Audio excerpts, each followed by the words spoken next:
Fala pessoal, tudo bem com vocês? Espero que sim. Sou a Ana Paula. Vamos para mais um boletim político aqui trazendo as novidades, as últimas informações. E hoje, olha, tem muita informação aqui tensa que eu vou trazer para vocês e eu vou querer muito saber sua opinião daqui a pouquinho, tá? Já se preparem aí, porque a Janja, primeira-dama, mulher do Lula, tem despertado alguma suspeita com suas atitudes em meio à internação do Lula. Inclusive, ela fez uma ação muito suspeita aqui, que levantou muitas dúvidas no meio da internet sobre o real estado de saúde do presidente, e eu vou trazer tudo isso para vocês. O que será que está escondendo? O que será que de fato está acontecendo com o Lula? Primeiro esconderam a segunda cirurgia dele. Agora a Janja vem e posta foto antiga que deu a entender que o Lula está bem recuperado, mas o médico trouxe um boletim dizendo que ele ainda está na UTI, então isso gerou uma série de suspeitas por todos os lados e a gente percebe que a Janja está escondendo o jogo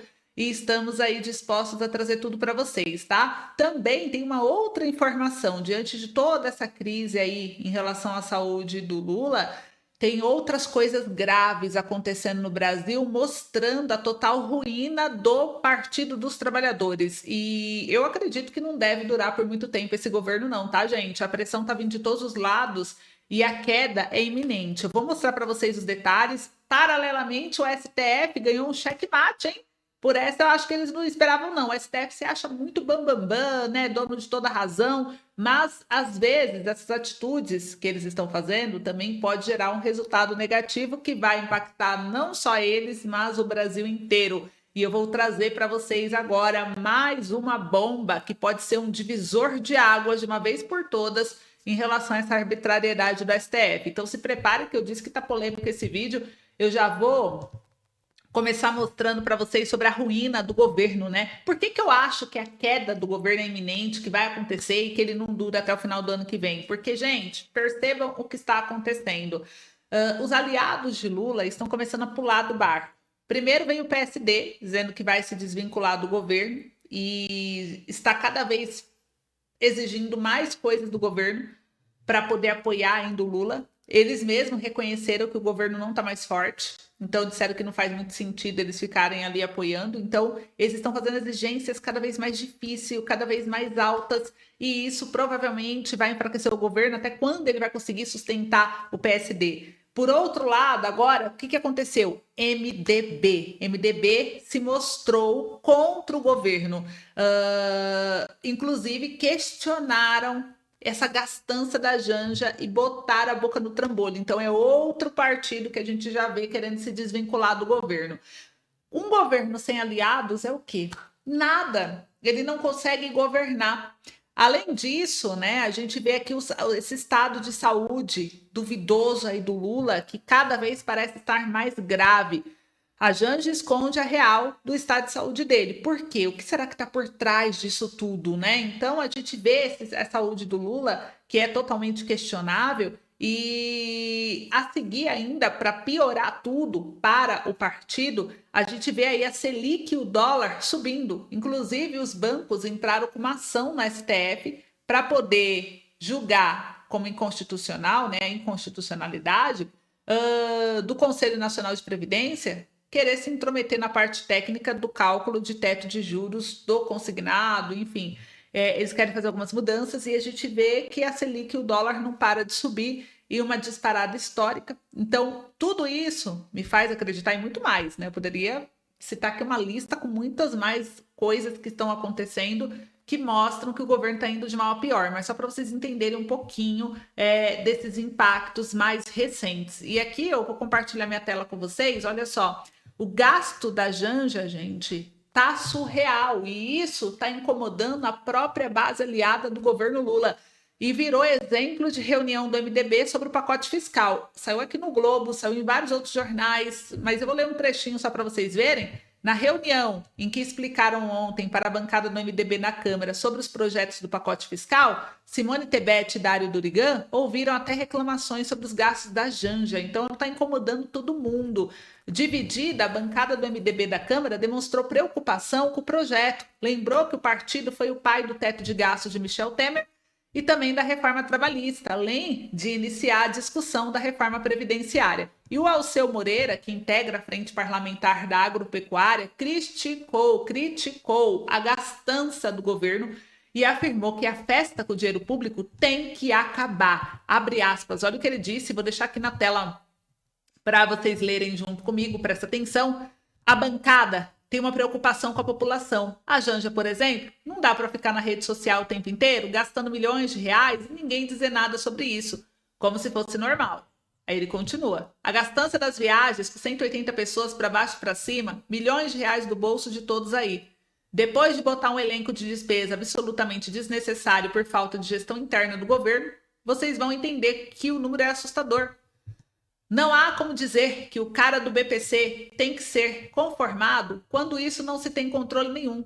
O governo tem que dizer internamente que vai cortar a despesa desnecessária, a gastança, a festa com o dinheiro público tem que acabar. Nós não temos condições políticas de encomendar ao MDB um corte desse quando dentro do governo o próprio presidente e seus ministros mais próximos não dizem nada a esse respeito. Então, o governo quer cortar dos mais pobres, quer tirar ali do BPC, quer tirar do aposentado, quer tirar do pensionista, quer tirar dos benefícios da saúde, da educação, mas não quer tirar deles. A Janja não para de gastar, o janjômetro está explodindo de tanto gasto e o deputado alegou que o governo precisa mostrar que fará o sacrifício. Eu estou disposto perfeitamente a contribuir com isso e tenho certeza absoluta que nós fizemos isso no governo do Michel Temer com muito mais profundidade. E o governo atingiu o equilíbrio fiscal em menos de 2 anos. Acontece que o governo dizia isso para todo mundo. O sacrifício nosso era porque o governo dizia. Então, para votar isso aqui, primeiro eu quero ouvir do governo, em alto e bom som, que é ele que está mandando cortar isso. Eu não parei isso e não tenho que carregar no colo. E emendou questionando sobre os super salários. Eu quero saber onde é que vai cortar o super salário e que repercussão tem isso, porque eu já estou recebendo telefonema de gente do judiciário dizendo, por favor, não mexa com isso. Mas todo dia eu vejo no jornal que descobriram atrasado e o juiz recebeu 600, 700 mil. Meu amigo, mas tem um teto salarial, tem lei para isso, e agora vão ter que votar outra coisa para dizer que não pode? Não, já tem lei que diz claramente que não pode. Então, olha só, os aliados saindo do barco, humilhando, criticando o governo e apontando o dedo para ele. Então o governo está ficando sem saída, né? E aí a gente vê aqui na Folha de São Paulo que ela trouxe o seguinte, mais uma bomba, o governo vem caminhando para o seu fim, vem se contradizendo o tempo inteiro. Um exemplo claro, o governo recorreu ao STF e diz não ter meios técnicos para impedir o uso do Bolsa Família em bets, que é os jogos online.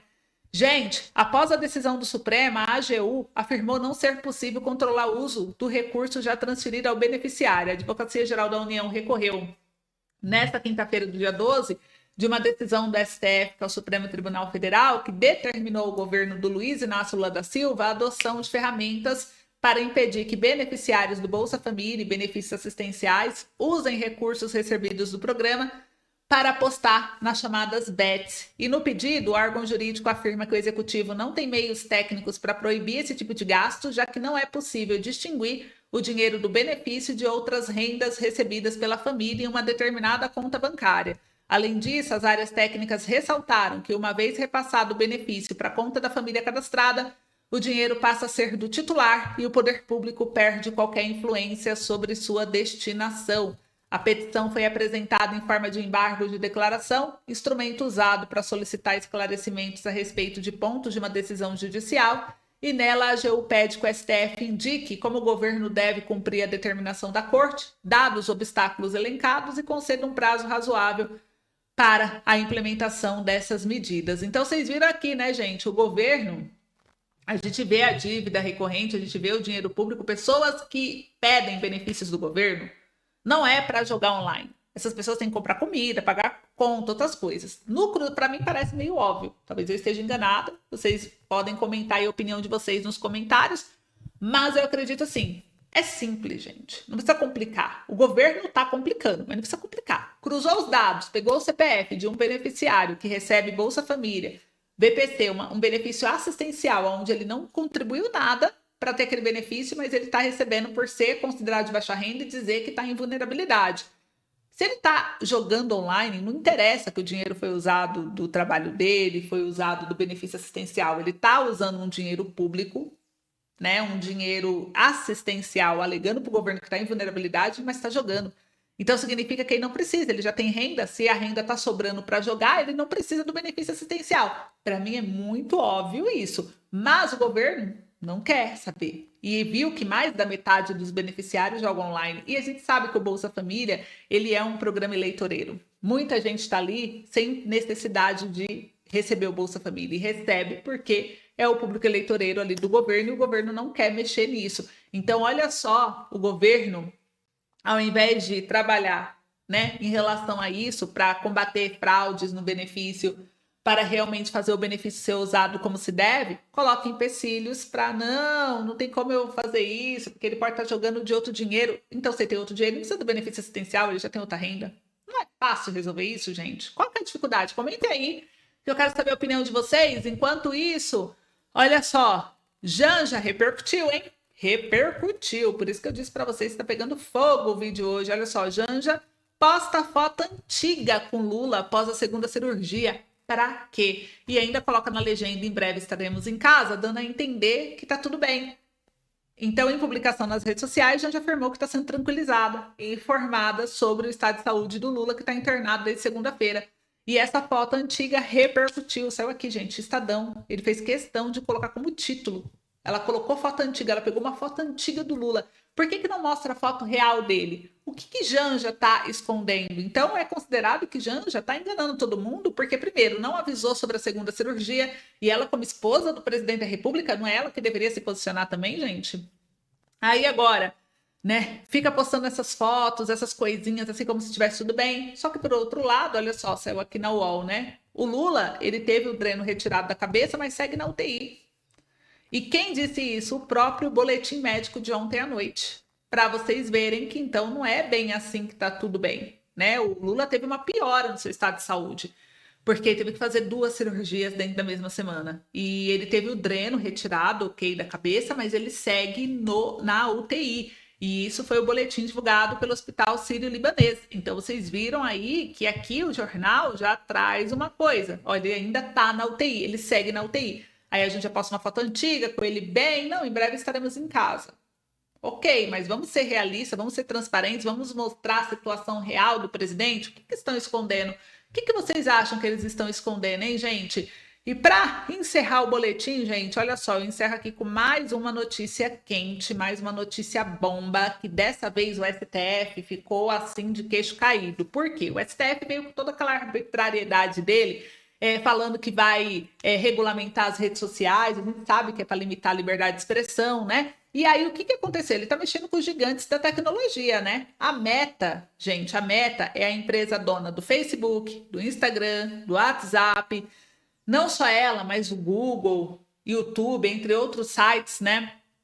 Também se posicionaram a respeito. Por quê? Olha só o que saiu na matéria. Meta diz que nenhuma grande democracia tentou implementar regras de rede sugeridas no STF. A empresa diz esperar que seja alcançada uma solução balanceada sobre o regime de responsabilidade das plataformas. Está aqui, ó, no jornal. Meta, dona do Face, Instagram, WhatsApp, divulgou em uma nota em que critica as propostas colocadas até o momento no julgamento do STF a respeito do regime de responsabilidade das plataformas digitais sobre conteúdos de seus usuários, e em que defende que se chegue a uma solução balanceada. Ela disse que nenhuma grande democracia no mundo jamais tentou implementar um regime de responsabilidade para plataformas digitais semelhantes ao que está sendo sugerido até o momento no julgamento do STF. E aqui, gente, olha só, né? Ela trouxe um ponto interessante, porque ela diz o seguinte, né? Ela vê preocupação nos argumentos mencionados, porque ela critica os riscos caso o artigo 19 do Marco Civil seja declarado inconstitucional, como defender os ministros Dias Toffoli e Luiz Fux, únicos a votar até o momento. E ela falou o seguinte: a preocupação delas é que as plataformas digitais seriam sujeitas a um regime amplo de notificação e remoção e, ao mesmo tempo, poderiam ser responsabilizadas por praticamente todos os tipos de conteúdo, mesmo sem que tenha sido notificada. E ela diz que aqui a IAB Brasil, que é uma associação que reúne empresas envolvidas em publicidade digital, também divulgou uma nota em que faz críticas às propostas colocadas no julgamento, né? Porque ela falou: Tá lá, Google, Meta, TikTok, iFood, Spotify, Mercado Ads, Globo, SBT, UOL, né? Segundo a nota do IAB, o regime proposto no julgamento, que coloca as empresas como responsáveis pelos anúncios junto com os anunciantes, pressupõe que um veículo consiga, por exemplo, validar antecipadamente o estoque de um produto anunciado ou garantir que o preço de cada oferta publicada é real. E para a associação isso é inviável, não tem como, não só na internet, mas em outros meios, e compromete o modelo publicitário como um todo. Então, gente, as empresas se levantaram, inclusive falaram que a proposta contraria a jurisprudência do STJ, que é o Superior Tribunal de Justiça, para a publicidade em todos os meios, acrescentando que a responsabilização de veículos publicitários tem que ser condicionada à comprovação de dolo ou negligência. Não é assim. Então, não vai existir conteúdo. Todo conteúdo vai postar, alguém vai lá contestar, ele vai e remove, mesmo sem ter uma lei específica, às vezes não tem nada a ver. Quem vai julgar se aquilo é prejudicial ou não? Uma outra coisa importante, né? Ele colocou que cria um precedente preocupante de responsabilidade, porque imagina, a empresa foi lá, divulgou um anúncio do produto, né? Então ela questiona como que a gente vai verificar se aquele preço do produto é real, se aquele produto realmente pode ser vendido ou não. Não tem como a plataforma fazer isso. São milhões e milhões de anúncios diariamente. Então ficaria totalmente inviável, inclusive, ter a plataforma dentro do país. Então vocês percebem que isso gera uma consequência gigantesca, né? No nosso país, na democracia. Então a gente vai ter que acompanhar o STF, provavelmente vai ter que mudar aí o seu posicionamento. E já o jornal aqui, a própria Folha, né, já diz que acredita que eles não entrarão em consenso em alguns itens aí desse artigo 19. Então a gente vai acompanhar de perto, mas vocês viram aí, agora sobrou para o STF, vamos ver qual vai ser o posicionamento depois das grandes empresas sair. Se sair, gente, acabou, né? O Brasil ficará totalmente isolado, acabou toda a tecnologia praticamente no Brasil, se essas empresas saírem. Fora a geração de empregos, o desemprego que irá aumentar. Então, comenta aí o que vocês acham. Esse foi o vídeo de hoje. Um beijo, se cuida, até logo.